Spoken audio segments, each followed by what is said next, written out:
Hello, காலை வணக்கம். Welcome to Aarthi diaries. இப்போ லஞ்ச் பாக்ஸ் சீரீஸ் எபிசோட் 3 பார்க்குறோம். இன்னைக்கு என்னன்னா சிக்கன் நகெட்ஸ், அதாவது என்னோட ஸ்டைலில் நான் பண்ணுறேன்.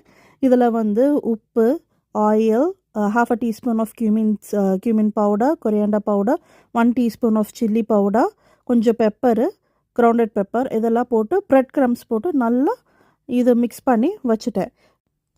ஏர் ஃப்ரையர் ப்ரீ ஹீட் பண்ணி 194 டிகிரி இல்லை ப்ரீ ஹீட் பண்ணி 15 மினிட்ஸ் வச்சு இது சிக்கன் எல்லாத்தையும் லைன் பண்ணி மிட்வேயில் சிக்கன்ஸ் எல்லாம் திரும்பி போட்டு திரும்ப குக் பண்ணேன். நான் 15 மினிட்ஸ் ஃபுல்லாக குக் பண்ணதுக்கப்புறம் just listen to the sound. எவ்வளோ முறுமுறுன்னு இருக்குது சவுண்டு. லஞ்ச் பாக்ஸில் chicken nuggets, apple, 2 dried apricots, gummy bears, and then brownie cookies, then mango juice. Bye.